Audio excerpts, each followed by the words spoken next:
I was bored one day, so I decided to Google my own name. A bit dumb, really, but hey, we've all done that, haven't we? I found a bunch of pages with my full name on them, maybe 10 or so. It was mainly LinkedIn pages or Facebook profiles, and people with totally different lives to mine, who just so happened to have the same name. Then though, at the very bottom, I found a mysterious blog. It was called My Full Name's Page. It was a very simple blog page, and didn't look professionally made either, just a private blog type of thing, maybe like a diary or something. It was quite interesting. The person who seemed to be running this blog was about the same age as me, and had the same interests and hobbies as me as well. As I scrolled through this blog, I noticed there were 5 or 6 regular commenters. Nothing special at all. Yet somehow I found myself checking in on this blog from time to time. I was watching for new content. It was kind of like getting full access to someone's diary. One post caught my attention though. It said something like this: it was a hot one today, but it was a great day to watch soccer and see Japan win. It was something like that. I can't exactly remember the wording. What was striking, though, was the fact that it was very similar to what I'd done that day. I'd basically stayed home and watched soccer all day. The admin of the blog must have been in the stadium, of course. I chalked it up to a coincidence, and nothing more at the time. After all, watching soccer is not too specific. That was a very bad move on my part, though. The next day, I checked the blog again. It had another post. Having a bad day today. I made a mistake at work. It was very odd now. I was down that day because I'd made a mistake at work too. Day after day after day, I kept checking that blog, and I kept noticing more and more coincidences and similarities between me and the author, or whoever the admin was. It was like reading a blog about my own life. There was another weird post one day. After work, I bought a CD and ate some curry for dinner in a restaurant. Pretty classic, huh? Okay, now I knew this couldn't be a coincidence, because that's exactly what I did that day. As the days turned to weeks, I started to get paranoid. The owner of the blog began receiving birthday wishes from the few who regularly commented, and yeah, as you might have guessed, they had the same birthday as me. I really should have taken that as a sign to quit looking at that blog, or at least try to do something about it. Instead, my curiosity really got the best of me. I decided to comment myself using a pseudonym. When I went to write, though, I realized that this was a bulletin board, a page that you can't interact with. I didn't understand how the page was having comments then. It was so weird. I wanted to find out what exactly this page was supposed to be about. It was so eerie. I sent an email to the admin. Hey, nice to meet you. I have the same name as you, and I often visit this site. It was a pretty bland email. The next day, I decided to check on that page. I was surprised to find that it had suddenly been deleted. That was pretty creepy. I then went to check my emails. I'd gotten a reply from the admin. All the page said was, "Looks like I found you." I got the hell out of my apartment and started staying with a friend. I'm thinking about moving soon, and I'll post more if anything else happens. I hope this is all just a prank or something.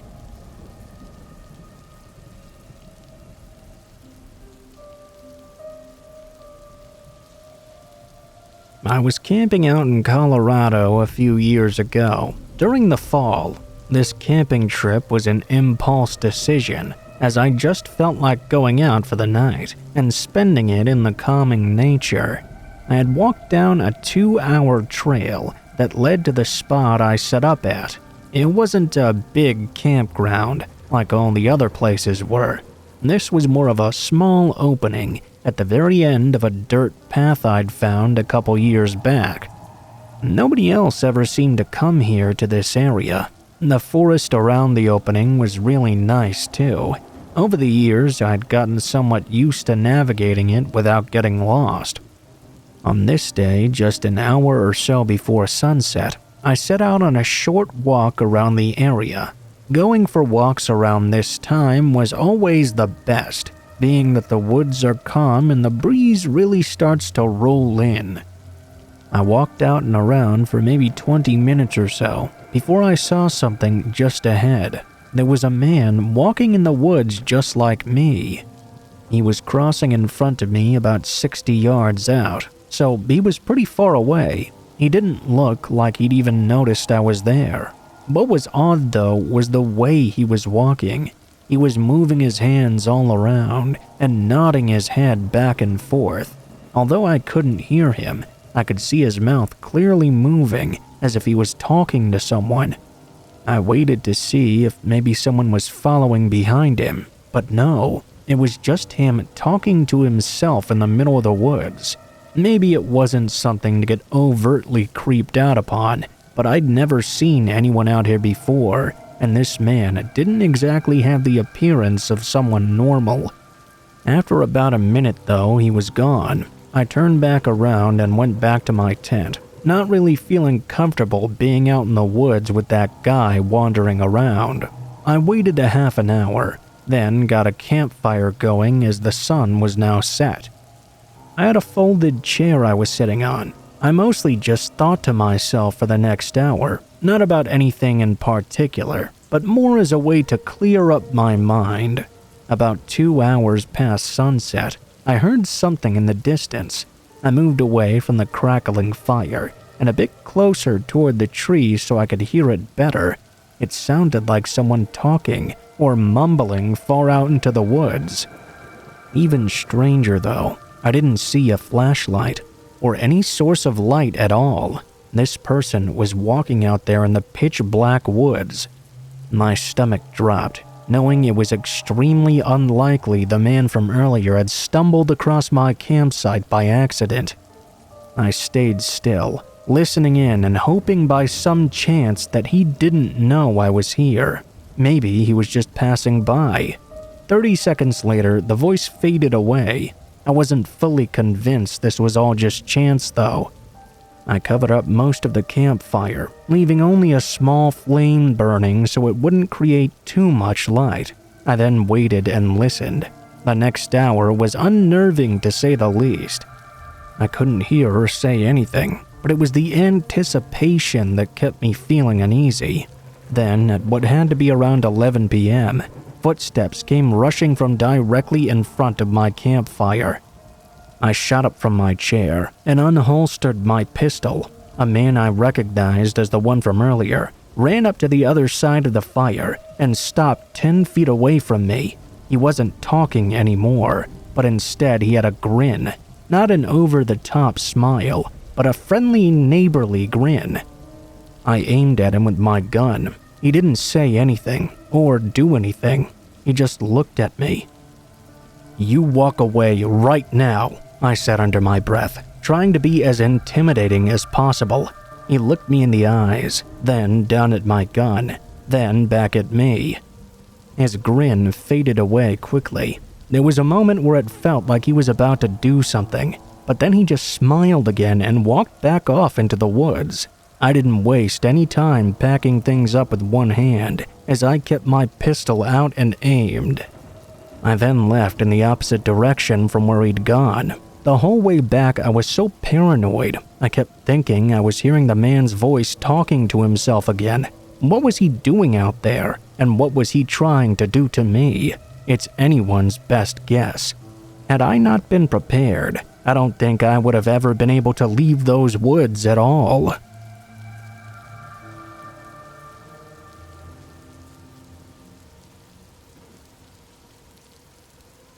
I'm 29 years old and a woman, and this happened to me just 3 years ago. Now, I didn't live anywhere near my family at the time, but one of my family members was having something serious going on. I needed to be there for a few months at least. My options for living while there were either a hotel, which would be incredibly expensive, or to rent a place from a private owner. Finding someone who will rent out for only a few months is not exactly an easy task. Most people's absolute minimum is 6 months. I spent multiple full days looking online and basically had no luck at all. That was until I got to Craigslist. I knew there was a renting section on the site, but I was trying to avoid it unless absolutely necessary. Fairly quickly, though, I found a place not too far away from where I actually needed to be. It was a very small house, which hopefully meant much cheaper. They didn't specify a minimum lease period either. There was a phone number on the page, so I called it right away. An older-sounding woman picked up. She talked very slowly, but we had a conversation about the property and pricing. She was kind enough to let me only do a 4-month lease. Fast forward to a few weeks later. I arrived at the property. Again, it was very close to where I needed to be, but it was also very far out of the way from the main city, kind of tucked away into the woods. As we'd previously discussed, the woman didn't meet me there, but had instead left a key and some papers taped to the door. I went inside and took a look around. It was very old and kind of cramped. I did a bit of unpacking, then rested after the long drive. I didn't do much else other than watching TV. Around 7 o'clock, though, there was a knock at the door. I got up and checked my phone. I didn't see any text from the lady saying she was coming over. I walked over and looked out the peephole. There was a random man standing a few feet away from the front of the porch. I opened up the door and called out to him. "Hello, sir? How can I help you?" He had a serious face and explained that he was here for the fireplace cleaning. I looked over at his van that was parked in the driveway, right behind my car, then back at him. "It's a little bit late for that, isn't it? It's almost 7:30. He shrugged and said, "Well, that's what it was scheduled for."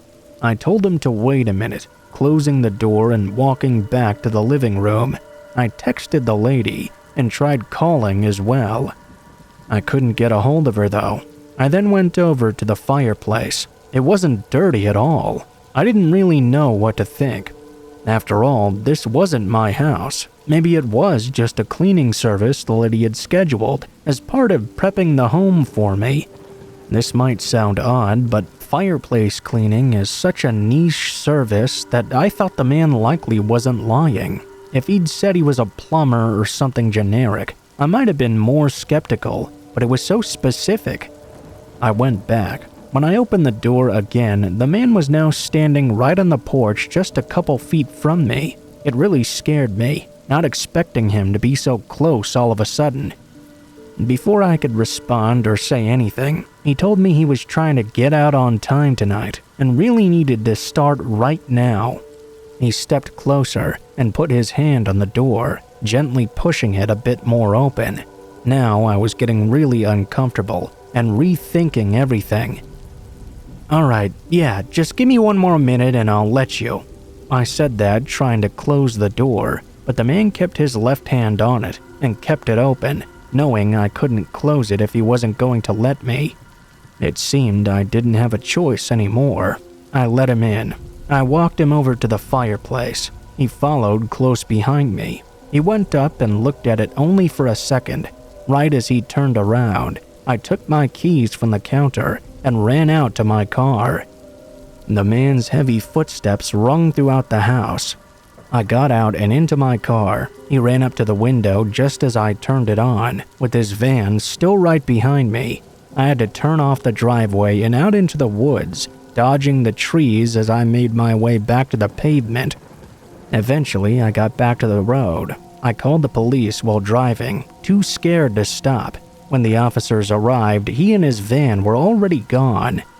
The front door was left wide open. It plainly showed he was not supposed to be there. Of what the police and I know, the man probably knew this house was being rented out somehow and that whoever the new resident was, they wouldn't know if he was actually scheduled to come or not.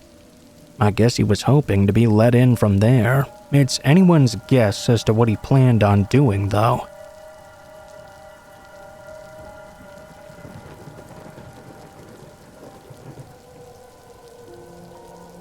When I was a kid between the ages of 14 to 16, me and my friends were really into hanging out anywhere other than our houses. Most of the time, we would go to some fast food place and chill there, or find some spot in the woods near the park. I guess we were at that age where we wanted to be alone and not have people looking over our shoulders all the time. The only problem with this was that on the weekends when we'd be out late, most stores and dining areas closed before we were ready to call it a night. During winter break one year, we ran into this problem quite a lot. We'd go to the parks to hang out, only to find that even in the late hours of the night, there would be multiple other groups that had the same idea. Then one night, my friend JT brought up his parents' old farmhouse, saying it could be a cool spot to explore, and surely nobody else would be there. He'd mentioned it a few times before this, but we never thought much of it until that night. JT drove me and my other friend Paul out into what looked like the middle of nowhere. We arrived at a wooden fence. The fence was closed off with a chain, since it was private property and JT didn't have the key to it. We parked and hopped over it from the edge of the wooden fence. The first thing I realized was that I couldn't see the farmhouse. Yeah, it was dark out, and there were no lights anywhere, but I couldn't even make out a shape of a house in any direction. JT started walking, leading the way on a rough gravel path. He started to explain why his grandparents even had this place to begin with. He said it was his grandparents' farmhouse, but when they died, they'd passed it down to his parents. Apparently, it was just in really horrible condition, and his parents didn't know what to do with it, so they just kept it that way. That was almost 10 years ago, and nobody had done any maintenance or even checked up on it in over a decade. We walked down this path following JT for a good 10 minutes or so. We finally began to be able to make out a building, or at least the outline of it in the dark. You could tell even from here that it was in really bad shape. The roof was visibly dipping inward, like it was about to collapse at any moment. Some of the siding panels were hanging from the wood. All of us were quiet now, just kind of looking at it as we walked closer. When we got up to the front of the house, the door was covered by a large sheet of wood. We went around to the back, where the door was completely missing altogether. We each turned on our phone flashlights and stepped inside. Surprisingly, the inside wasn't really trashed like we'd thought it would be. Most of the furniture and stuff didn't seem to have been moved very much. It was extremely dusty, though. Our phone's lights were not the best, so maybe it looked better than it actually was. We split up, and after a minute of just walking around the first floor, I entered a hallway on the left side of the house. I began walking down that corridor when suddenly someone walked past the end of the hallway. I froze, and out of panic I called out to JT, wondering if maybe it was him wrapping around or something, but I already knew that couldn't be it. The man I saw in the dark was much taller and thinner than either of my friends. I stepped back and started to go to where I'd last seen the two of them. When I turned around the corner and held up my light, both GT and Paul were standing in the middle of the room, looking away from me. I stepped into the room and looked at what their lights were pointing at. At the edge of the light, the man was standing and staring right back at them. It was like they were all frozen in fear, unsure of what to make of the situation. "Guys, let's leave," I said, trying to act as calm as possible so the guy wouldn't do anything. That must have triggered everyone's reaction at once, though, because suddenly we were all sprinting to the back door, and running out into the open field. With all the scrambling and footsteps, I can't even say for sure if the man chased us out. JT says he was confident he did though. We pretty much ran straight back to the car and drove off, not taking any more risks. I think we can all assume the man was either a squatter or a homeless person, defending the place he'd come to call home, but without a good look at him, it was hard to say for sure. JT said he'd tell his parents about it so they could lock down the farmhouse, but he never really went through with it. He was worried about getting in trouble for going there. What happened that night remains one of the most horrifying experiences I've had, and if JT was right and the man was trying to chase us out, then we were all really lucky to get out of there unharmed.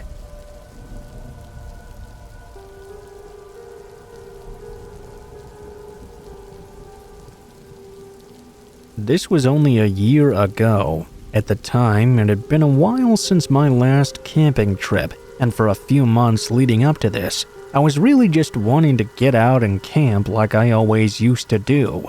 Finally, I had gotten some time off work and planned out a trip right away. There were some mountains not very far, about a 2-hour drive away from me. There were plenty of trails on them. I scrolled through the pictures, but eventually just decided to choose one.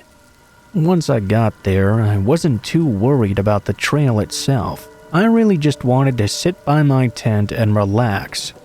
I drove up the mountain with 4 days worth of camping supplies and food. This wasn't really a popular destination that people came to a lot, so there weren't very many parking areas. I ended up finding a plain dirt lot on the side of the road and just parked there. I then got out and started walking along the road until I got to one of the camping trails. On the very grayed out map, it showed the trail went a few miles into the forest, then up the mountain and split into 3 different paths that all led to various camping spots. I figured this would work, so I started the hike. It took just under 2 hours to get to the 3 paths I'd seen. I saw no difference in any of them, so I just picked the left one at random. About 30 minutes later, I came up to the camping grounds. It was an open area with not that many trees. Nobody else was there, and it didn't look like anyone had been there in a long time either. Everything had grown over, to the point where if there wasn't a direct path leading to this place, it would look just like any other spot in the forest. I tossed my bags down by one of the trees and started building up my camping area. I sat down on a log and made my lunch. After that, I just kind of sat there, writing in my journal and listening to the birds' songs. Once the sun was starting to get lower, I had to get a fire going to keep me warm. I got up and walked around the perimeter of the camping grounds to find sticks to use. Not too far from my tent, though, I found something quite strange. There was a path leading off into the woods. It was clearly not a regular trail, though. This was obviously a footpath, which had been formed by someone walking this same route over and over. Usually these types of paths grow over quickly when not in use, so the fact it was very clear and noticeable was incredibly odd. I finished collecting all the sticks and prepped the campfire, but something about that path there made me feel uneasy. I just wanted to check out what it was really quickly before camping the night right next to it. I grabbed my bag and started following this thin trail. The more I walked on it, the more I was sure someone had been there recently. After a 15-minute journey, I reached the end. Out in the woods just beyond this path, there was a small cabin. It looked like it was decaying and abandoned. The wood was splintering, and entire boards were missing. The door was left wide open. I walked up to it and looked around, wondering why this footpath would lead to this abandoned hut in the woods. It was far too distant for someone to stumble upon it out of curiosity. I peered in through the doorway. It was dark inside, and I couldn't really see much. I could tell that it wasn't empty. There was something inside. I was about to take a step in when a sudden voice behind me startled me. "Go away. Leave right now," a man said, very sternly, almost furious. I turned to face him. Standing about 10 feet away was a man. He told me to leave again. Without saying a word, I did exactly as he said. I walked away. I looked back once more, seeing the man standing at the edge of the path and watching me. I guess to make sure I was really leaving. Once I got back to my tent, it was already dark out, but I was not going to stay there. I quickly packed up and left, dangerously hiking in the pitch black with just a flashlight until I got back to my car. I don't know what was going on there, but what frightened me so much was that I was immediately sure the man I'd seen did not live there. He was wearing perfectly clean clothes, had no equipment, and there was no signs of him being out there for more than a couple of days. That makes me question why he was out there in the first place, and why he needed me to leave so urgently. How did the footpath even form if he didn't live there? Or was there someone else who did that? The whole thing has me asking 100 questions, and I don't think I'll ever get any of the answers.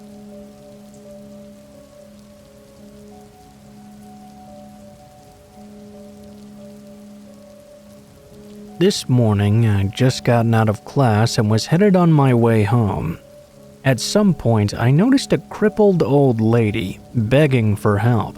She told me that she needed to get into her apartment. I helped her and took an elevator and took her to her door. To my surprise, the door was wide open when I got there. As I went inside, she asked me if I could go to a nearby shop to buy her wine and some cigarettes. She then proceeded to give me her credit card and keys and insisted that I should leave my bag in her house with her. Of course, I said no thank you. Even though the situation was weird, that wasn't what scared me the most. As I looked around inside the apartment, there were no decorations, no pictures, not anything personally identifiable. It was also disgusting. There was a chair right in the center with some sort of substance on it, and the walls were filled with cracks and what looked like some sort of bodily fluids. I got a bit scared. I took the card and the keys and tried to act like normal. I went to the store, but the woman at the counter said the card wasn't even a real one. It was at this moment I decided not to go back and gave the cards and keys to the police. A friend of mine told me she'd seen the exact same old lady, saying the exact same things to her as she'd told me. The scariest thing was, though, that my friend had seen a man bringing the old lady outside and then immediately going into the apartment to hide. The area where she was found was known for being quite dangerous. I don't know exactly what was going on there, but I definitely think it was a setup or trap of some kind. I think I nearly just died or something. But what do you guys think?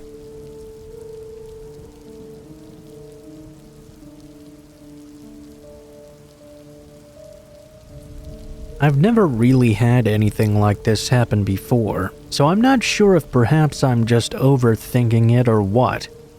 I'm a relatively short girl, which is why I didn't even want to go out and see if this was just a matter of the guy wanting to personally hand over the food.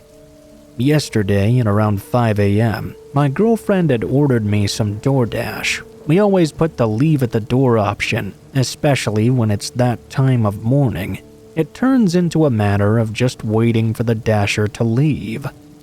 The guy I got yesterday, though, really scared the hell out of me. We had gotten the DoorDash notification that the food had been dropped off and was ready for us to grab. I was just about to walk out the door when I noticed the man was just standing there. He was not on his phone or trying to see if he was at the right house. Nothing. No kind of movement at all.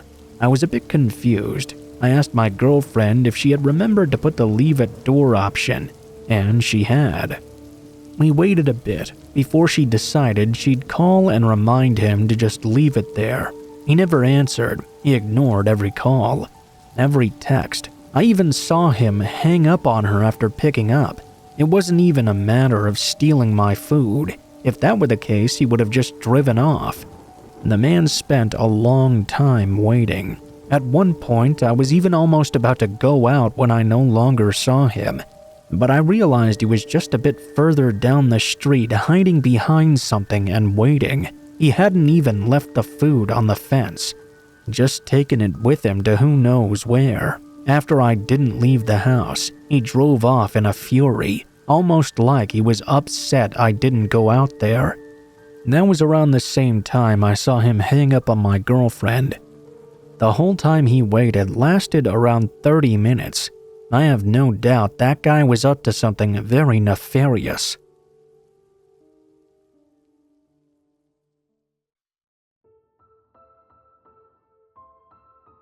What is up, guys? Blue Spooky here. Thank you guys so much for watching, especially if you made it this far to the end of the video.